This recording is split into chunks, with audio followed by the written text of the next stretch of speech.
नमस्कार दोस्तों, स्वागत है आपका सबू कृपा चैनल पे। तो आई होप आपको मेरी लास्ट वीडियो जरूर पसंद होगी, जिसके अंदर मैंने डिस्कस किया था आईआईटी रोपड़ का जो असिस्टेंट रजिस्ट्रार का एग्जाम का पेपर आया था उसके बारे में। उससे मैंने फिर मैं शुरू के 20 क्वेश्चन लेकर आया था।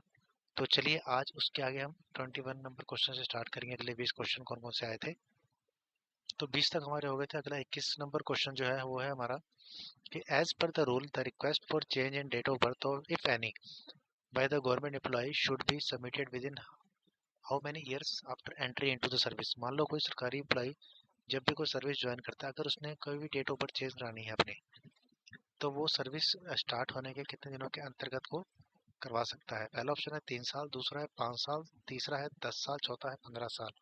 तो इसका सही उत्तर है 5 साल।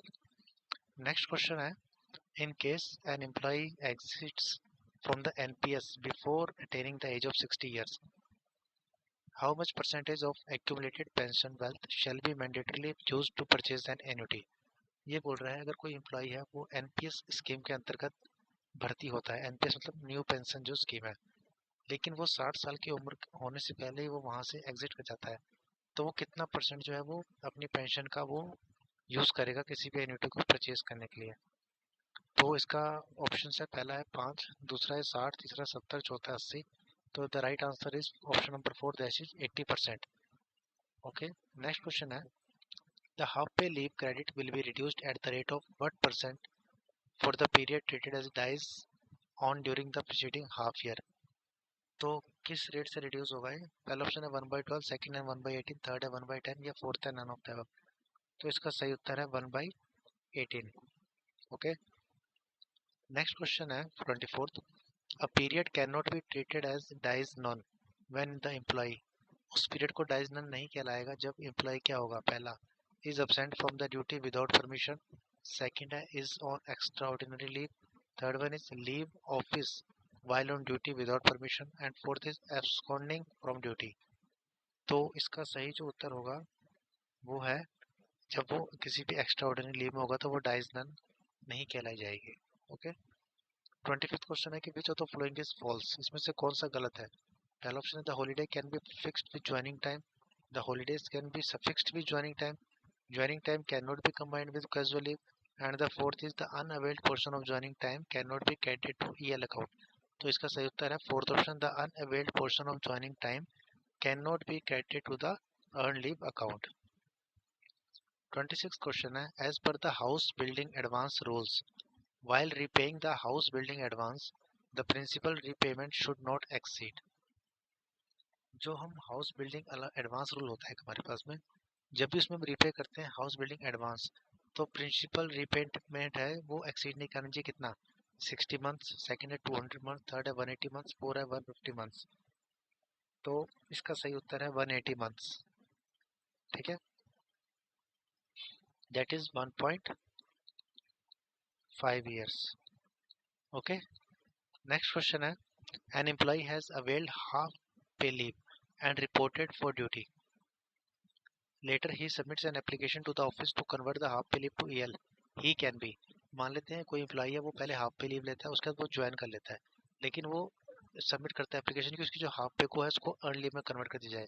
तो क्या होगा? पहला ऑप्शन है permitted to convert his leave on submission of application to the effect within 30 days of the join duty, मतलब कि वो परमिट होगा अगर वो 30 दिन के अंदर ज्वाइन करने के बाद अप्लाई करता है।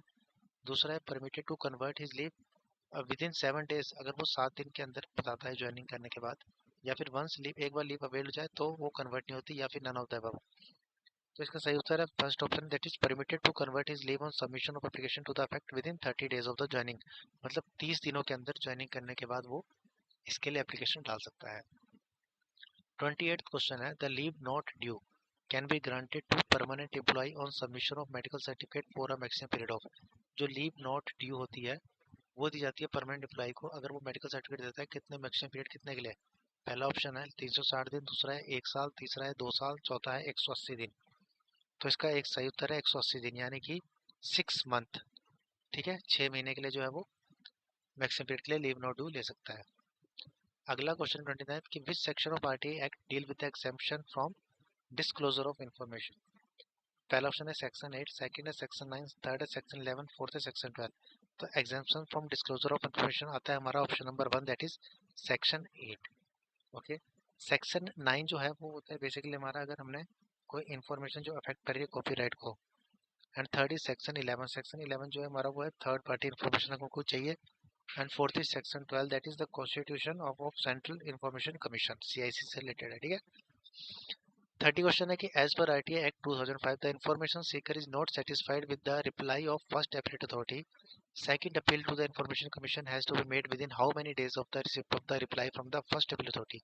मान लेते हैं RTI एक्ट 2005 के अनुसार कोई अप्लाई करता है किसी इन्फॉर्मेशन के लिए, लेकिन अगर उसको कोई रिप्लाई आता है लेकिन उससे वो सर्टिफाई नहीं होता है, तो वो कितने दिनों के अंदर दोबारा से उसको रिप्लाई दे सकता है अपीलेट अथॉरिटी को, ठीक है, सेकंड अपील के लिए। पहला ऑप्शन है 30 दिन, दूसरा है 45 दिन, तीसरा है 60 दिन, चौथा है 90 दिन। तो इसका राइट आंसर है option number 3, that is 60 days.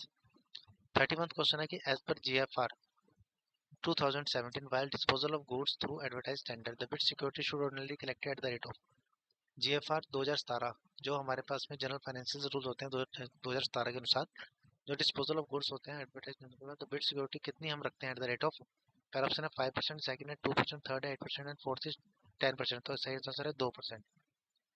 Okay, next is as per GFR the contract agreement has to be signed for purchase exceeding.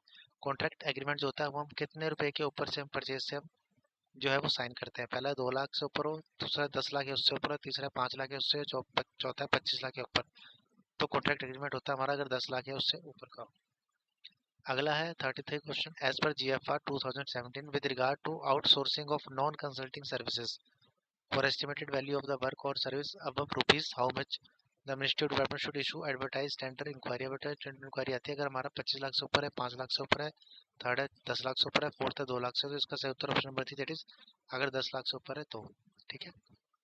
34th question है as per the GFR all money received by or on behalf of government of India should be brought into government account कितने दिनों के अंतर्गत, same day में हो जानी चाहिए, next day या फिर विदाउट डे या फिर with in 7 day.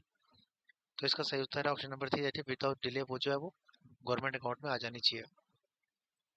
35th question है as per GFR 2017 fixed asset register is to be kept in the format specified as per, पहला ऑप्शन है GFR 22, थर्ड है सेकंड है GFR 41, थर्ड है GFR 35। तो इसका सही उत्तर है GFR 41। 36 क्वेश्चन है as per general financial rule 2017 utilisation certificate for grant in aid to received by the autonomous bodies form government of India has to be submitted in the form of, जो हमारा utilisation certificate होता है वो कौन से form को, क्या form number है, 12 है, सेकंड है 19 है, थर्ड है 15 है, फोर्थ है 18 भी। तो इसका राइट आंसर है ऑप्शन नंबर 3, दैट इज 15 है। 37 क्वेश्चन है हमारे पास में, the government e market place has been specified in rule number how much of GFR 2017। GFR 2017 के अंदर गवर्नमेंट ई मार्केट जैम जो है वो कौन से रूल के अंदर आता है। नेक्स्ट क्वेश्चन था हमारा, the government e market place has been specified in the rule of which, पहला ऑप्शन था 134, सेकंड था 138, थर्ड था 144 एंड फोर्थ था 149। तो इसका सही उत्तर है 149। 38 क्वेश्चन है as per GFR rule 2017 the monetary limit specified under government e market place for procurement through any of the available supplier in GeM is.